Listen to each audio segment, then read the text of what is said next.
Do I stay or do I go?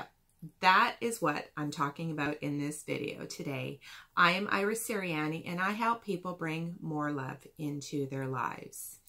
And I wanted to do this video because I know a lot of people right now are really struggling with making a decision of remaining in a relationship that they are unhappy and dissatisfied in, but they can't make that decision because on one hand, they see all of the things that they don't like that are going on in the relationship, which is causing them to feel like they want to leave.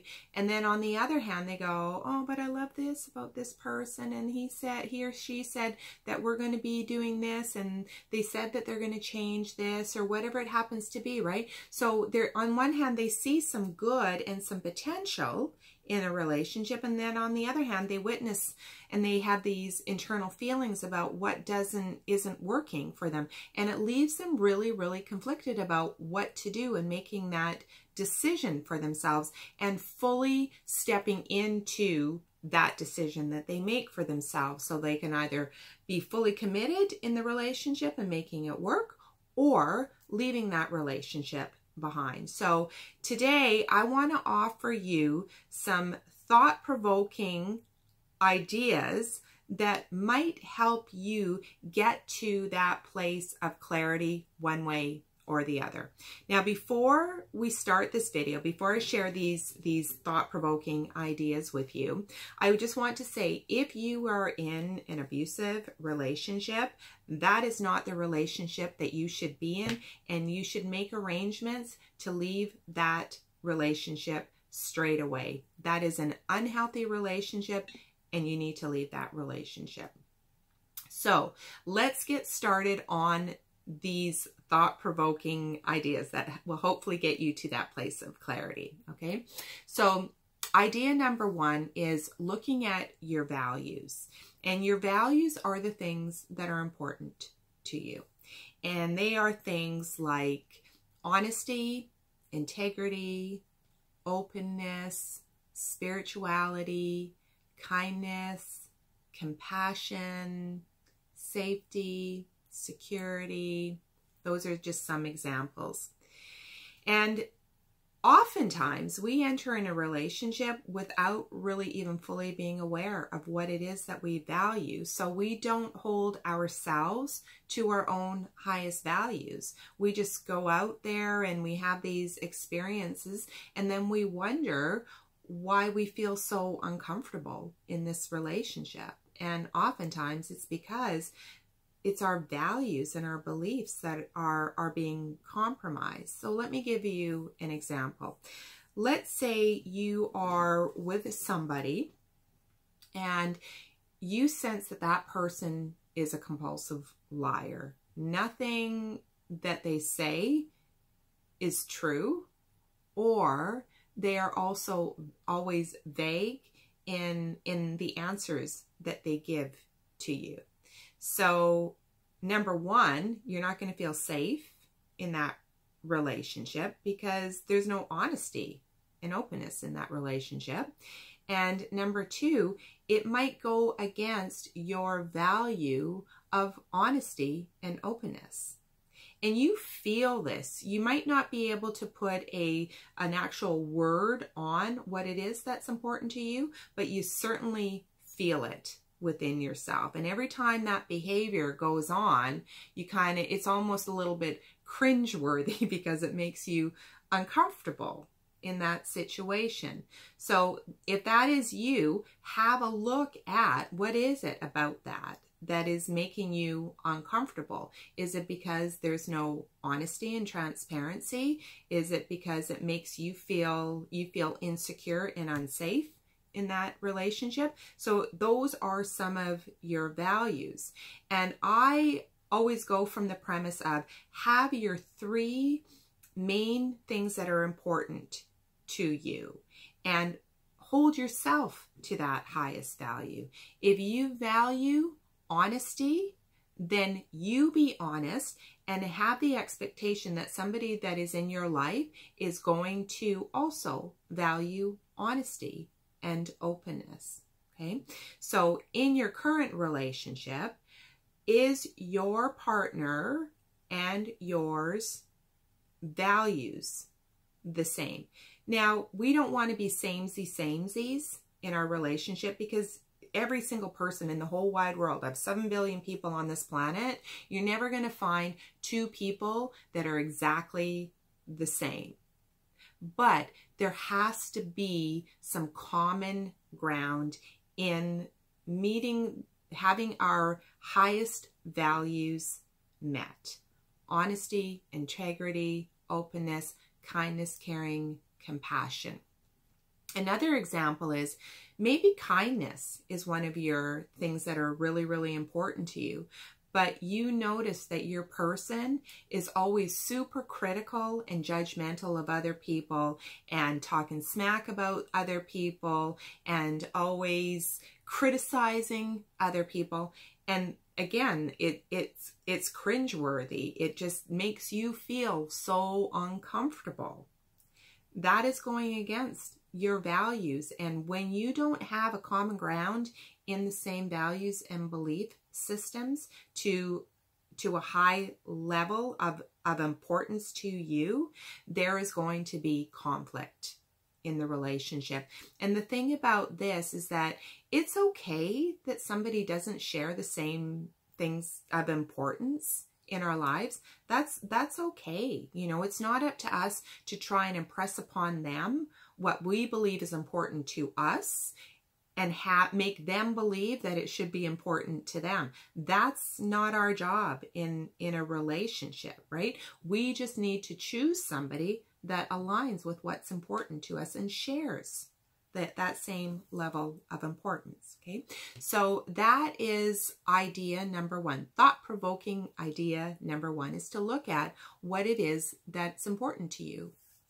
And does your partner have the same type of importance levels? And are they meeting your values at your highest level?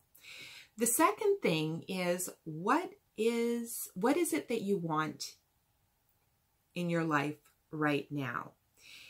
Sometimes when we enter in relationships, we want the same things. We are doing the same things. We have something in common, we believe. But then as the relationship progresses, we start to realize that we don't actually want the same things at all. And one person might want to have children, the other person doesn't want to have children. One person might want to get married, the other person doesn't want to get married. One person wants to travel, the other person is a homebody. One wants to save for retirement, one wants to live in the moment, and that makes you very uncomfortable. So there's a lot of differences of what people want. Maybe somebody is looking for a father or mother for their child, and maybe you're trying to be that person, but in actuality, you don't even want to have children at this point in your life, right? So you have to be really, really honest with yourself about what it is that you want for yourself. And again, what you want does not have to be what they want. They are allowed to want what they want. But you have to be honest with yourself and ask yourself, what do I want? And does that person want the same things? If you are a woman who is ready to have children, and you feel like your biological time clock is ticking, and you're with somebody who just does not want to have children, you would be sacrificing yourself by staying in this relationship, hoping that one day this person is going to want to have children with you. And that's just the reality of the situation. We have to date people for who they are today, not who they can become or will become or might one day want to become. We have to date them for who they are and what they want today. What you wanted 10 years ago is probably not the same as what you want today, and same with them. But are you going to sacrifice yourself by hanging around for the next 10 years hoping that they're going to want to do the same things that you want to do? That's really important. So that's thought-provoking idea number 2. What do you want, and does that align with what your partner wants? The third thought-provoking idea, and this is actually a really deep thought-provoking idea, is do you like who you are in this relationship? A lot of times what happens in a relationship is we lose a sense of who we are in the relationship. We lose a little piece of ourselves. We stop doing the things that we like to do before. We stopped associating with people that we like to associate with to meet the needs of another person, our partner. A lot of us overgive of ourselves, and thereby we sacrifice what we need and who we are to bring compatibility into the relationship. So it's almost like we put ourselves in a place of making ourselves have something in common. But what happens is we lose who we are in that relationship. We become very codependent in this relationship, and instead of being interconnected and interdependent, which is a very healthy thing, to be able to rely on each other, not just one person solely giving so much of themselves to the other person and bending and contorting themselves to be a certain way so that there is commonality and acceptance, feeling accepted in the relationship. So who are you being in this relationship? If you are not bringing your whole self into this relationship, being who you are, doing the things that you like to do, having the experiences that you like to experience independent of your person, then there's a little bit of a disconnect within you, not within the relationship, but within you, because you are not being who you are, which means you are being something that you're not in the relationship. So in this example here is when you look at yourself and how you are in this relationship, are you being your true authentic self? And if not, who do you want to be in this relationship? Can you bring it back to the point where you start focusing more on what it is that you want and need and be more of your true self? Or are you in a situation that you cannot be who you want to be in the relationship because the other person is too controlling in the relationship?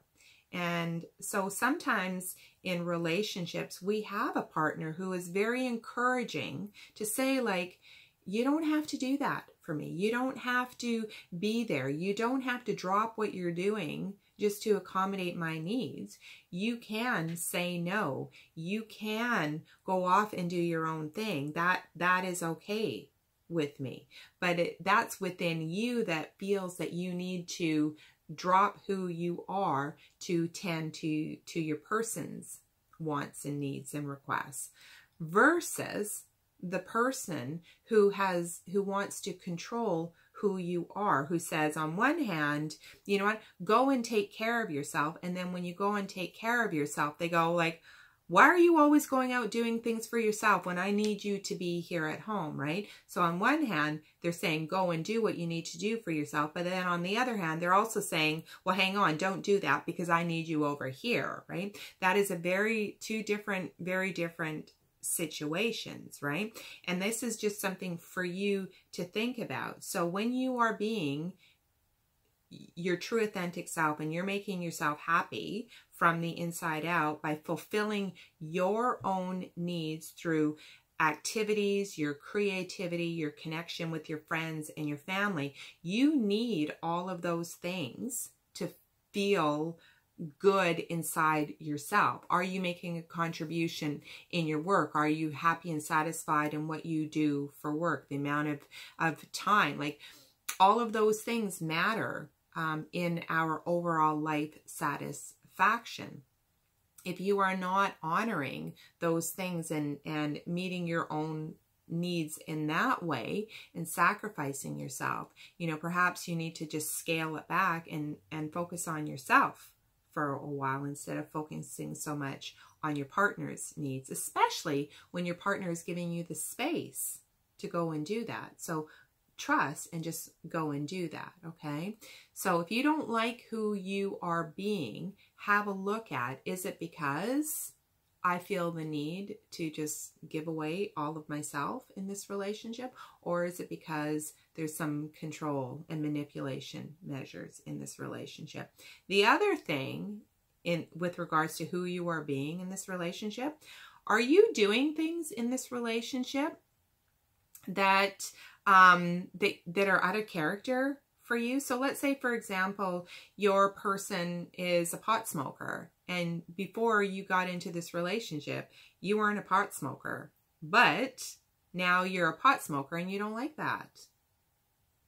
In who that part of you is in this relationship, right? So those are all things to look at as well. What behaviors or what things do you do now that you don't actually really like, that you never did before, right? So it's not one particular thing that out of the values or things in common or you know, the things that you place importance on. It's not just one thing. You have to look at it in a whole big picture as it relates to your own inner satisfaction. Not every relationship is doomed, but these are some really significant and relevant things to think about that should help you make a decision for yourself one way or another. And then it's just a matter of making that decision and fully committing and stepping in 100% and being in that decision that you make for yourself. So I hope that you found this video helpful. I would love to hear your comments and about what's going on in your life. I read every single comment, so I so appreciate the comments that you do leave me. And if you would like to book a private consultation with me, I'm also happy to help you in reaching your own decision, and I will leave my information below this video. If you like this video, give it a thumbs up and subscribe and share. And until next time, blessings and love to you. Bye.